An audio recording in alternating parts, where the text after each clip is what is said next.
Thank you to the Westminster Center for Faith and Service and the Black Student Union for sponsoring this podcast.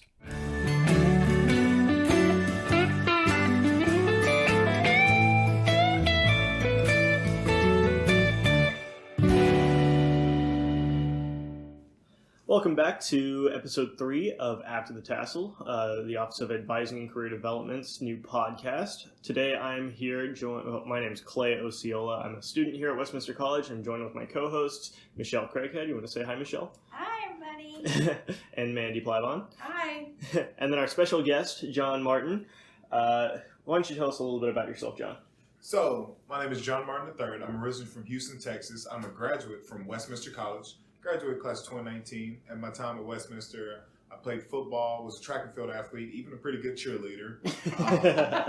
Along with that, I was a resident advisor, part of the theater program, so I did a little bit of everything. So, yeah. Great. So just to let you guys know, we are sponsored by the Westminster Center for Faith and Service, sorry about that, and the Westminster Black Student Union. So thank you guys for all of your support. We're going to jump into some questions now, if Michelle or Mandy would like to take the lead on that. Sure, yeah. So tell us more about your career path, since you just told us a little bit, about yourself as a student at Westminster. So currently, I work for Westminster College, so I didn't get pretty far away from that. I'm currently an admissions counselor for Northwestern Missouri, Kansas, and all 9 travel states. That gives me kind of like the Mr. America or Road Warrior title. I travel quite a bit for work, pre-COVID times anyway. I used to travel a lot, go all the way through southwestern Missouri in my first year in recruitment, and go out there, meet with students from all across Missouri, and even go get opportunities to meet with students in Texas, Oklahoma, Arkansas, and just try to hopefully convince them to one day take the step to become a Bluejay. Great. Awesome. So, John, if you could offer your college-age self any advice, what would you tell him?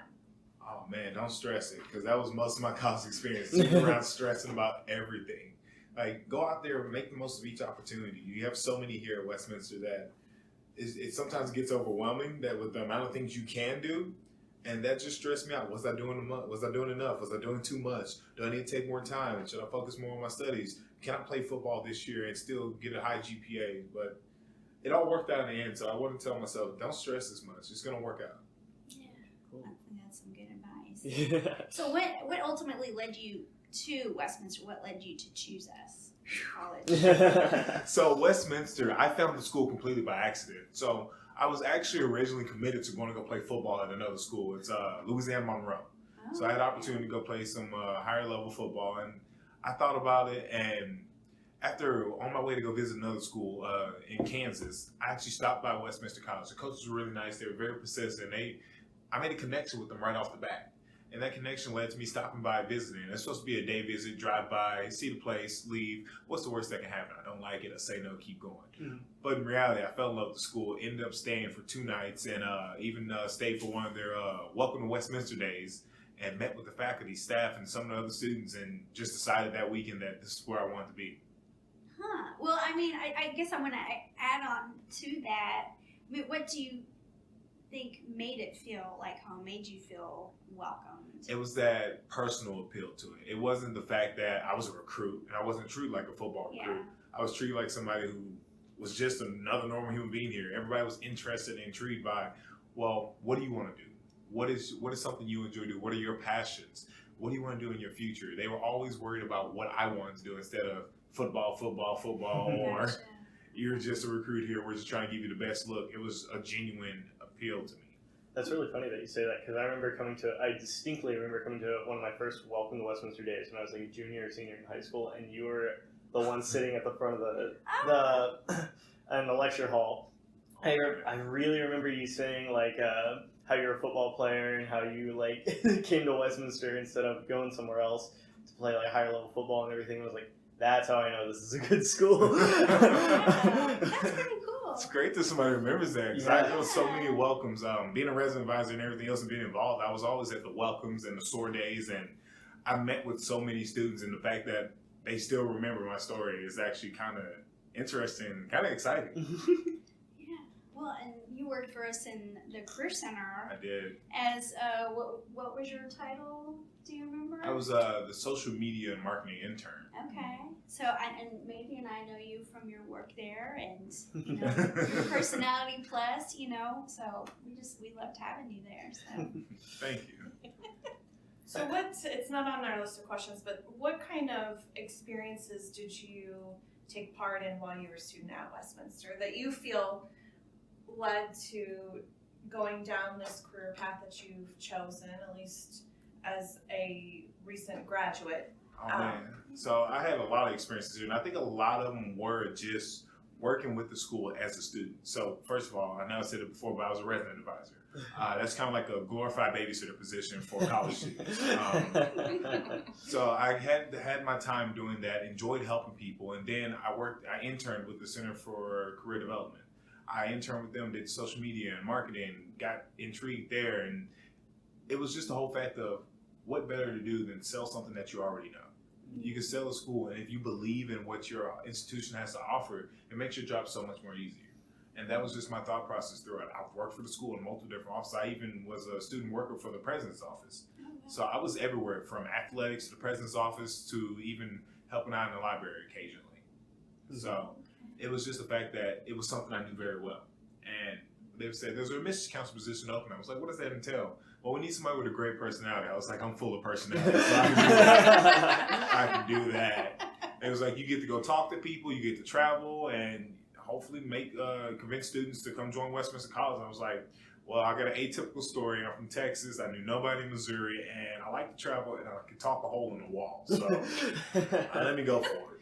And that's kind of how it came into my career. yeah, okay. And then, so what led you to choose your major at Westminster? Did you always know you wanted to go into business communication? So I always knew I wanted to do something with business. Okay. And my dad joked that I could talk. I could probably sell water to the ocean and things like that. So I wish I had some of that. Because I'm the complete opposite. Oh man, I think a lot of people would like to have that ability. But it was just, when I found out there was a major for business as well as communications, and it was strictly going around communications, whether it be small scale or large scale, and interpersonal communications, and I actually started to dig more into it. I fell in love with the art of communication and just how you can do so much with it, whether it's verbal, nonverbal, micro gestures, things like that. So that's kind of how I kind of fell into my major. Also, it helped that on my visit I met with Keith Hardeman for an opportunity, and he kind of persuaded me over to the business communication side after we met. He sold you. Oh, he did. So we're switching gears just a little bit. We're still talking about Westminster and your experience, but these podcast episodes with our alumni, we're really wanting to focus on diversity and what diversity is like at Westminster. So tell us a story about a difficult or frustrating part of being a student of color at a predominantly white institution. Well, it was, for me, I had worked a lot during my college experience. So I spent a lot of my time at one of multiple jobs, whether it be at the elementary school, working for the dining hall, or things like that. And all of my fraternity brothers are predominantly Caucasian. They're predominantly white, or they're international students as well. So diversity has always been a big part of my experience here. It was just the fact that I was always at work and my friends always wanted me to go do things. And because of my situation, because of where I came from and things like that, I couldn't necessarily go join them, or I felt like an outcast in a sense. And they always tried their best to make me feel welcomed and all that, but it was just, I felt out of my element at times here. And if it wasn't on campus, it was something off campus, I really felt out of my element, because campus had quickly became my home. I legitimately stayed on campus for 3 years straight, even during the summers and other winter breaks and things like that. So Westminster became my home, and it became what I was familiar with and comfortable with. And anything outside of it just felt foreign to me. And I think that was the hardest adjustment for me, making my home somewhere where there weren't a lot of people like me. There weren't too many who understood where I came from or what I went through or anything like that.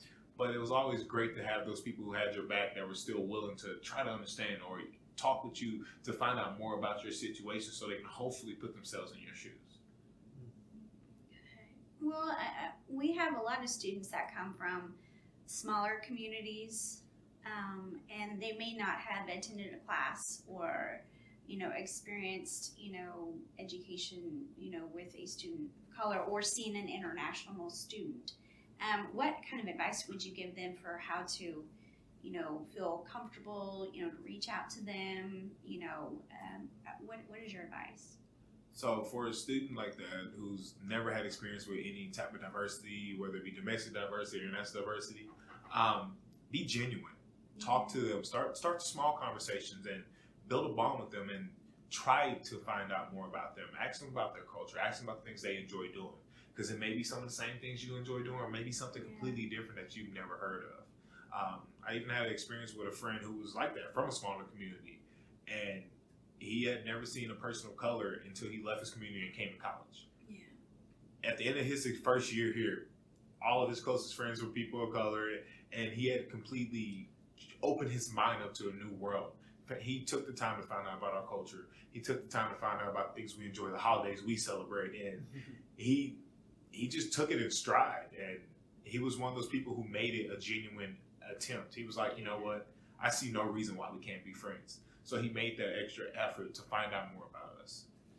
And I think that's kind of a reoccurring theme over the last couple of podcast episodes we've had, is just making those genuine connections. And and the fact that it's been said over and over from every single one of our guests, it really makes it seem like we are kind of almost necessarily starved for just that genuine connection. We I don't know, we don't have that kind of patience to try and reach out and make those initial connections with each other and try to learn, be more understanding of each other's backgrounds and everything.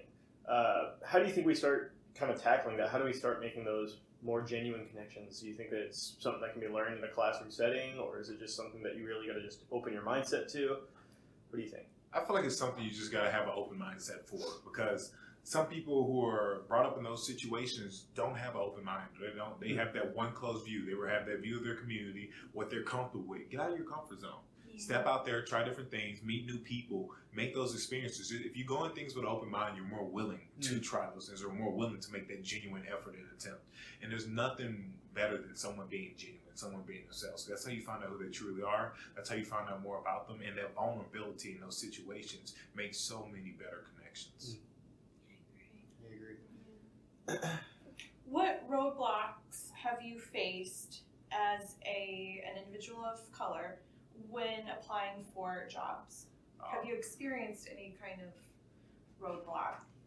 I have. So right before I graduated, my first semester, I was applying for jobs, trying to find a job for when I graduated, so I could be within that placement rate of students that always find jobs. Westminster promised me that, and they got me that. But the first jobs I applied for, I still had long dreadlocks. I don't know if many people remember that. I had dreadlocks down my back. I had dyed tips and all that crazy stuff. I had a nose ring, tongue piercings. So I was an abnormal thing to look at. So I started my transition for getting ready for jobs in adulthood by taking out the piercings. Okay. And then still had the hair. Just the looks I got in some interviews. I could be in my best suit with dress clothes, brand new Bruno Mars shoes, Fani suit. I could be in a high top dollar suit and gear. It's the hair for me that was a roadblock.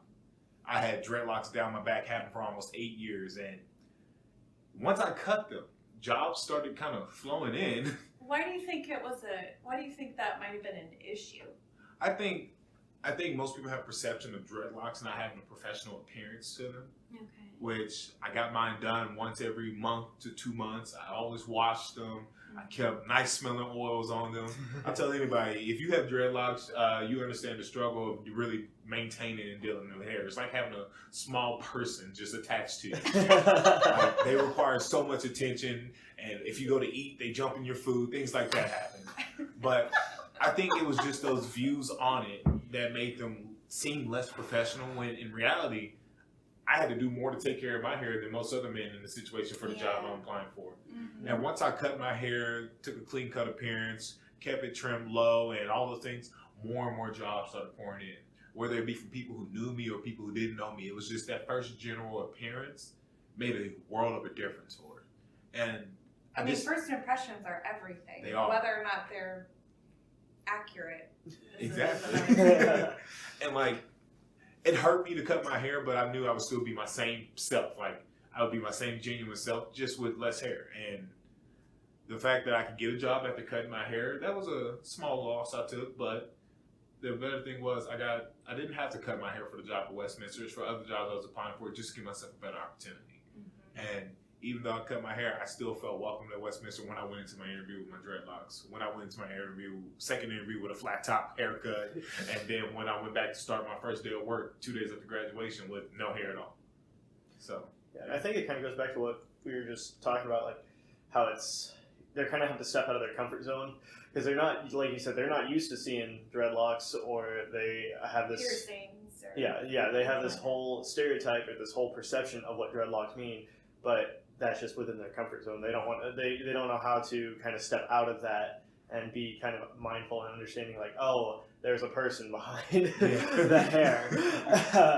But no, it sucks that's kind of the societal norm of stereotypes and just general perceptions of certain hairstyles, certain backgrounds, and that's Yeah, well, and interviews too. I mean, they're so nerve-wracking right. to begin with. Interviewers most generally don't like to give interviews because it takes time away from the office. It costs money to interview and to train new hires. The person sitting across from the table from the interviewer is nervous, and you're being asked these questions about your abilities. What can you bring to the table? And to have that on your mind, is my appearance, are my dreadlocks, is my hair turning off this employer? I can't imagine what that feels like. Did you feel like you were getting cross looks, or did you feel like they were staring at your hair? It was a little bit of both. Like, it was, so when most people hear my name, they don't expect me with dreadlocks and tattoos and piercings to walk in. 'Cause my name is John Martin III. It's a pretty neutral name. It doesn't it doesn't give you any assumptions about my race or ethnicity. Yeah. And when I walked in with long dreadlocks and the earrings and the nose ring and all that, I knew there were some looks. I could feel the looks. I could see how their expression kind of changed a little bit. And I feel like every time once I got into the interview and we got started, those looks went away. It was just the fact that that initial look, that initial shock or surprise that they got when I walked in. Because, you hear John Martin III, you don't know what to expect. Gotcha. May I ask if the people you interviewed with were white Yes, they were. males? Yes, they were. Generally about 40-ish. And like a lot of the jobs I was going for were like big companies, like Aerotech and other places like that. Like those were things I was interested in. Yeah. And it just felt weird. So I was like, let me give myself a better advantage.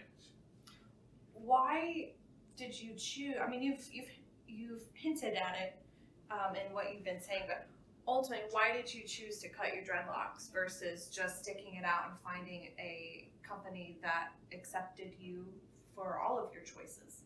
Because I can always grow my hair back. I can always do that. I'm young, starting off careers, and that was just, at that time, a part of me I was ready to let go. I was like, you know what? I'm getting ready to graduate college. This is a whole new chapter. I don't want anything to hold me back. And if a haircut is going to give me a better advantage over someone else when it comes down to the interviewing, or take away that disadvantage that I have, I mean, 7 years is a long time, but I got so much more left of life. And maybe later on down the line where I get another career, I establish myself in a company, I start that journey back with the dreadlocks. Because for me, they were symbolizing chapters of my life. They were symbolizing things I'd overcome, like losing my grandfather and losing other family members. And I was like, I'm going to grow my hair until I reach this goal. And for that particular set of dreadlocks, it was, I'm going to grow my hair until I graduate college and get a job. So tell me more about that. I've never heard that before. So are dreadlocks like a form of self-expression, kind of like a tattoo is? In a sense, they're a form of self-expression for some. For others, they're a form of that. They say that dreadlocks are their power. Okay. And for me, it was, I'm going to grow my hair until I accomplish a goal, so I can prove to myself that I have the strength, I have the power, and I can do all things that are meant for me to do, or meant for me to have done. And it was just, I made a promise to my grandfather and my dad and my grandmother and my aunt that I'm going to stick these 4 years out. I'm going to graduate, get a degree. So the hair came with it. I see. And that's kind of similar to like so I'm Native American, but that's really kind of similar to how we perceive, like, I used to have really long hair. I always wanted to grow back out and stuff, but like a lot of people from my tribe and whatnot, they like have really long braids in their hair and stuff. And I've heard a lot of stories of how they have to, cut their braids because they're trying to get a job and stuff like that. But like you said, like our hair is like symbolic of, our age, our wisdom, that kind of deal. It brings, it's supposed to be like a message of like our strength and stuff. And then, we're having to accommodate for these employers and stuff like that, for schools, for whatever. And we cut off, what we thought was like our outward expression of strength and stuff. And so it takes a large mental toll, an emotional toll on that kind of stuff. Did you feel that kind of sense? I did. And there's some days I wake up and I'm just like, oh, they're really gone. Like there's some times where I'm like, you know what, I probably could have stuck it out, or Westminster would have hired me regardless of that. They knew who I was, they knew the type of person I was. I worked for the school in other areas, but it was more of what beyond that. Mm-hmm. Because who knows, I'm going to have my career here for 10 to 15, 20 years, retire from here or something like that, or if I'm going to try another position or go try another industry or something like that. Mm-hmm. But it was just the fact that it made it easier for a whole blanket statement of things just to cut the hair and grow them back. I mean, I got 8 more years in me. I got 10 more years in me. And they won't change it. Plus, I did. Once I cut my dreadlocks, I did go get a tattoo of roots on my neck to be like the tree of knowledge and wisdom. Right. So I replaced them with something else to express that. Gotcha. It's cool. You talked about your dad, right, and your grandmother and your auntie. How did they feel after you cut your dreadlocks off? Oh man, they were shocked. They did not believe I did it. I sent them a picture of a few of my dreadlocks in my hand, and they were like, "You did." I was like, I'm almost done. Yeah. Wow. So they were shocked because I grew up in a military family. My dad was he did 2 tours of Desert Storm, and he always believed in a clean cut, low hairstyle. And when I went for the dreadlocks, he pushed against it at first, and he finally let me get them. I grew them out. He grew to like them, and then I cut them. He was like, "Well, you're still my son, so it doesn't matter." Did you keep a dreadlock? I do have some of them still. I do. Are they like lucky charms? They are. My grandmother actually has a plait of hair from every one of my every one of my family members' first haircuts, except for mine. So she has my dreadlocks. Oh, that's funny. Better late than never. Yeah. Do you weep every time you go to visit your grandmother? Yes, I do. Because the fact I know they're there, and I'm like, I miss them. It's a lot of years of luck and experience and just headaches with hair and oh man. That's how my mom was with like baby teeth. Like whenever they teeth fall out, she's like, I want to collect them and blah blah blah. I'm like, that's disgusting. Even as like a 5-year-old or whatever I was. So where does she keep them? She had like a sewn it was like a pillow of a tooth. And it had like a pocket in the back, and she like used to keep them. I don't know. It was the weirdest thing. I don't think she has it anymore. God, I hope not. No. Yeah. On that note. Yeah. We can go ahead and do the word of the day. Yeah.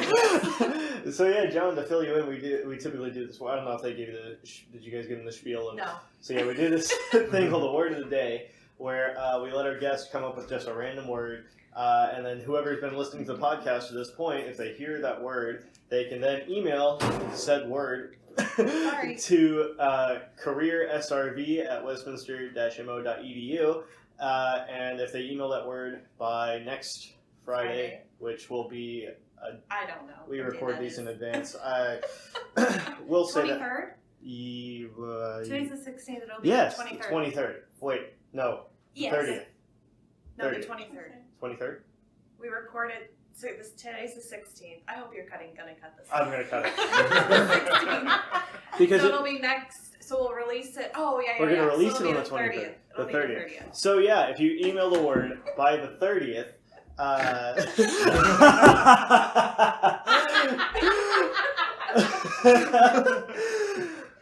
if you email the word by the 30th to careersrv@westminster-mo.edu, then you are entered to win a gift card to a local business in the area. So do you have a word in mind of what you would want the word of the day to be? Oh man. It could be Dreadlocks. anything. Yeah, I was thinking dreadlocks or baby teeth. Oh, that's so funny. We'll go with dreadlocks because I think baby teeth gives off a little bit of like Hannibal Lecter vibes. I have a really funny story about baby teeth, but I'll wait. It's for the Teen Titan fans. Oh, Ooh. fun. All right, so yeah, you heard it here. The word of the day is dreadlocks. If you email that to careersrv@westminster-mo.edu. Can it be at wcmo.edu? Yeah. Great, do that. That's so much easier to say. Send it to that email, and you'll be entered to win a gift card. It's a great time. All right, who wants to take the lead on the next questions? Yeah, so we're just wrapping up here. So what is a question you've never been asked before that you want to be asked? It could be anything. Well, Appropriate. Got a variety of listeners, hopefully. that'd be appropriate. It's just putting me on the spot like that.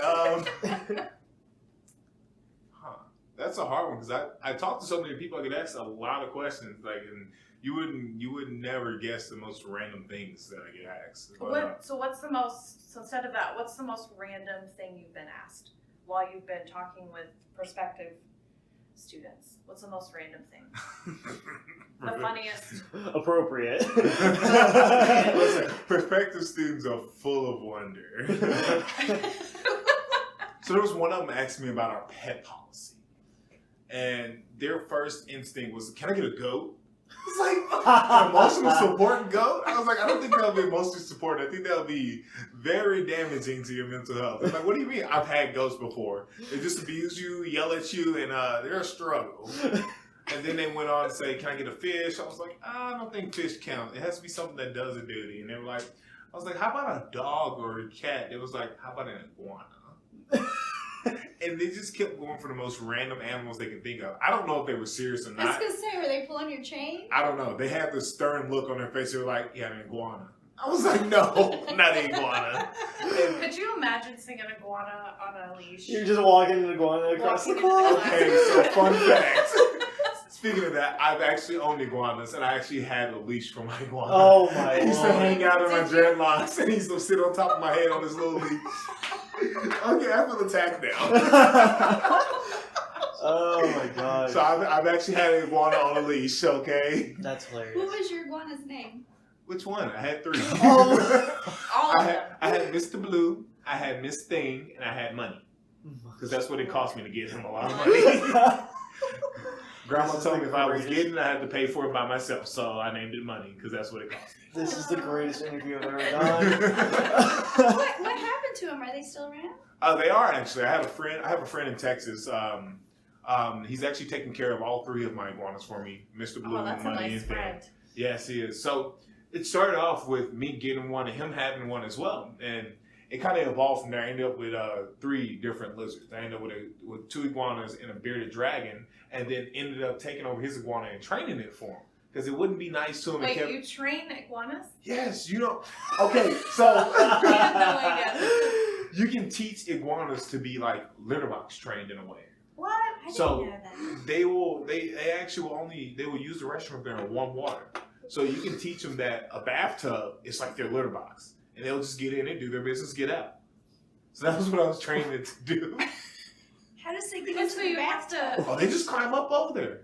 Iguanas are great. They're awesome.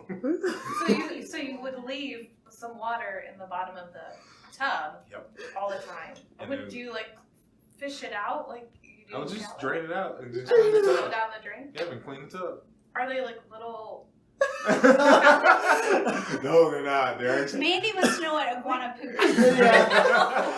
I'm really. I mean, I have a 9-year-old child boy, and Litz's most poop and farts are highlights of the conversation. Oh my lord. So they're kind of like bird poops. That's the weird part about it. It's kind of Interesting. like bird Like- poops.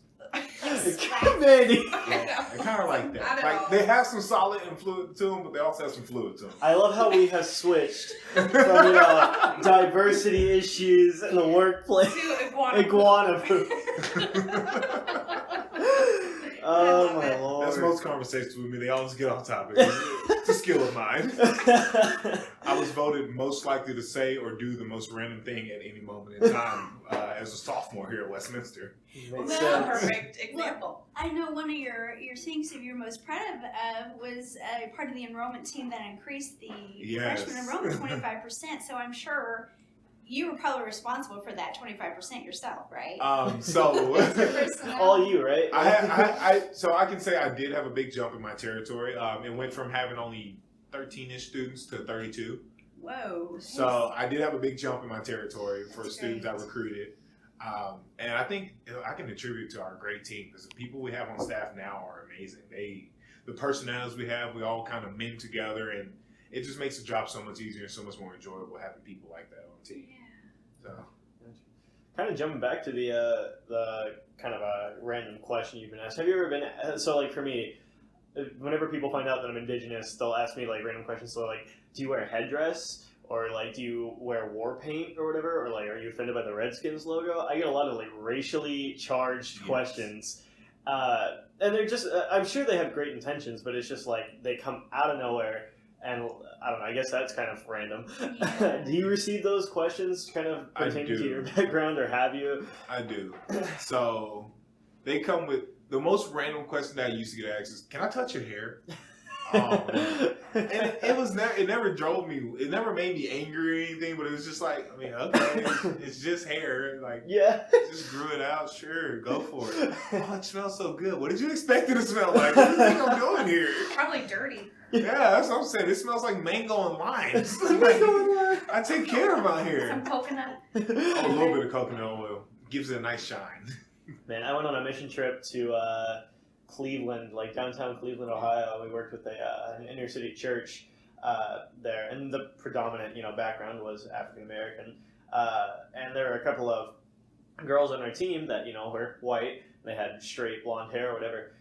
It was so insane how, like, these little children, like, we were helping with a VBS there, and like these little girls were like obsessed with like my teammates' hair. They would just want to braid it and touch it and everything. Yeah. 'Cause they I don't know, I guess they don't really have.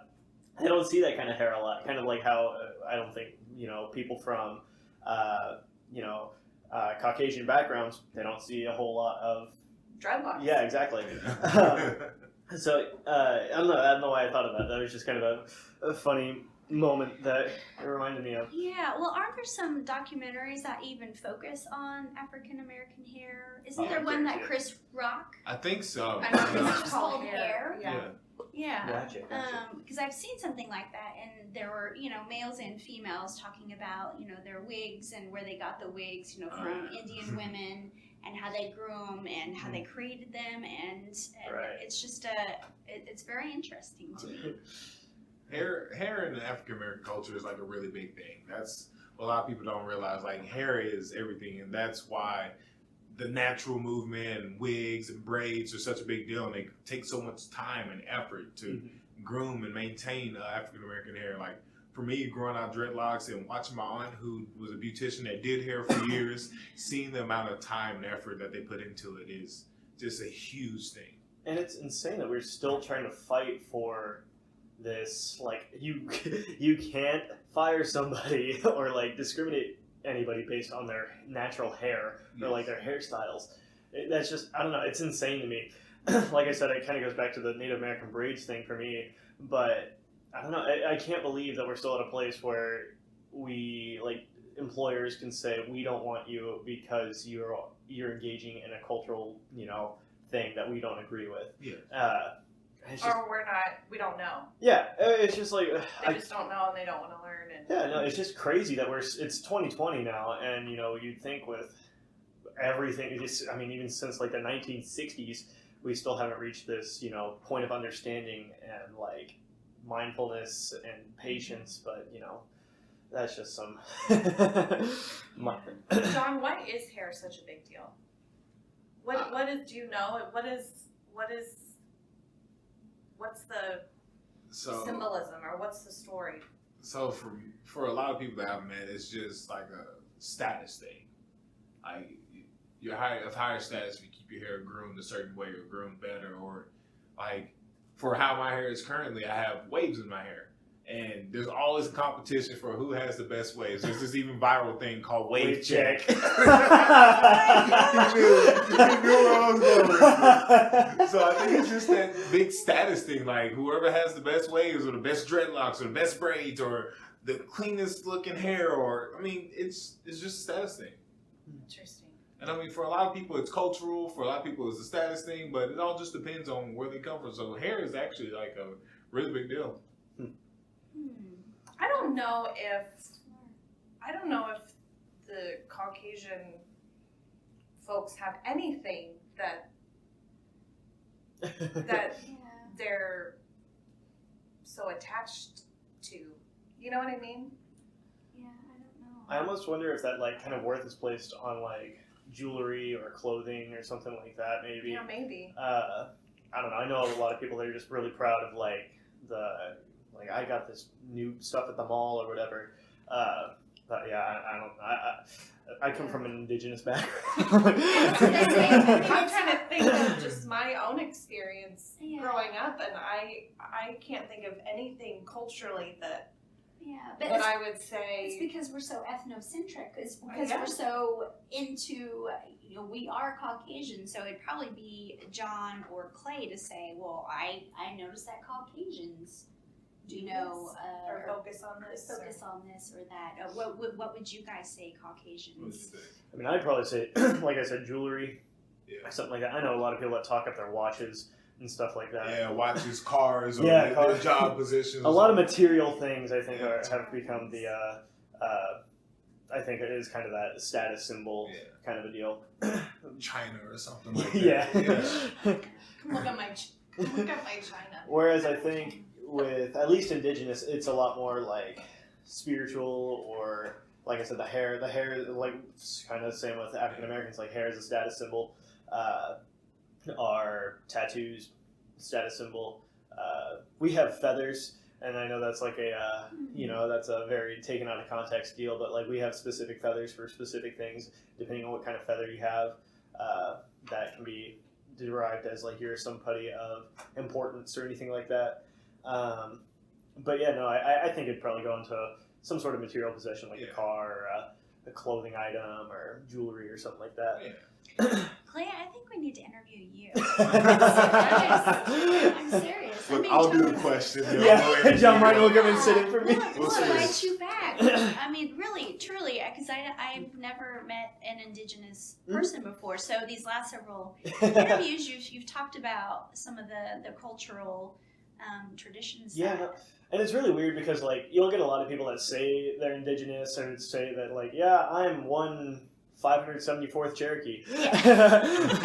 But like I don't know, being Indigenous goes beyond just a blood quantum. It's how much you partake in the culture, how much the language, the songs, the history, the dances, all that kind of stuff. I think somebody who is completely not from an Indigenous background can be Indigenous just based on like if you are participating, in the tribe and stuff like that. And now we're kind of getting off topic again, but yeah, no, I mean it, and I think that's just kind of people can say they're Indigenous, but I don't think people really know what it's like to be Indigenous, if that makes sense. Yeah. And that's not me calling anybody out in the audience. I get all of you guys, if you are Indigenous, you're Indigenous. Yeah. but yeah. We can explore that avenue. Yeah. So I guess we're ready to close out some questions. We're going to do our James Lipton inspired rapid fire Q&A. All right. Okay, what is your favorite word? Ooh, shiitake, like the mushrooms. This is fun to say. Okay, what is your least favorite word? Ooh, moist. I know several people who hate the word moist. It doesn't bother me as much as most people. It's just not a nice sounding word. And I say it to mess with people, but deep down inside, I'm just like, ugh. Do you like the word yeast? Does that word bother you? I think it's because I worked at Little Caesars for 2 years. I hate yeast. Makes sense. Like just mixing it every day to make dough. It was not. Yeah. What sound or noise do you love? Ooh, I love the sound of a nice engine or motor coming through an exhaust system. Just that nice low rumble and the lope to it. Okay. So what sound or noise do you hate? My cat meowing at 3 o'clock in the morning, which lately has been every morning. Oh no. What profession other than your own would you like to attempt? Oh man, I think I would want to be a dean of student life. Okay. I think that's something I would like to attempt one day, a dean of student life. I think you would be very successful. Yeah, that involves grad school though. So. Yeah, Casey's coming after your job. Yeah. What profession would you not like to do? Fast food. Felt that in my heart. I've done Little Caesars, but that's kind of that's fast food. But I've done catering as well. I prefer catering over the fast food aspect. Like I could never work in McDonald's or Dairy Queen or anything like that. Is it the people, like the customers, or is it the tasks? It's the customers and the tasks. The tasks are too mundane. The customers are too demanding in a sense, and you don't need to make connections with anyone. Yeah. Like it's always go, go, go, go, go. Your coworkers always rotating in and out. Like you never know. And like I need something that has a little more flair to it, a little more razzle dazzle, something that's gonna get me out and make me really think, or make me go have connections with people. Like my job challenges me some days with different personalities I meet in the office and different students that come in. Some of them have 101 questions, others have none, and it's rough trying to ask them about themselves, and they don't want to talk about themselves. So that's my challenge at work most days, or hitting the road and just exploring. But fast food, you don't get there unless you're a delivery driver, and I mean, you don't go that far. No, and even working like high-end fast food, I worked at Chick-fil-A and Culver's, and even then, I mean, I could not stand it. Like you said, the customers are just always demanding. You can never please the customer all the way. And then you got management who are on their high horses. It's a whole thing. Gosh. I don't know. I think people get a power trip from being in a management in a fast food restaurant. Yeah. They're at the pinnacle right there. Yeah, right. They peaked. It's just downhill from there. Yeah. I'm like 22. I just turned 23. Don't tell me that. Sorry, John. But you're not in fast food. That's So true. you're good. I'm in higher education. You haven't Let's peaked get it. yet. Oh, goodness. Oh, man. I got panicked for a second. All right, well, I think that's going to go ahead and wrap up our third episode of After the Tassel. Thank you so much for being on, John. We loved having you, I guarantee it. Thank you guys for having me. Of It was course. great. Okay, thank you. Be sure to email the secret word or the word of the day to careersrp@wcmo.edu. If you have any other questions, need resources, there's links in the description. So thank you all for listening. We'll be back 4 p.m. next week. Thank you all.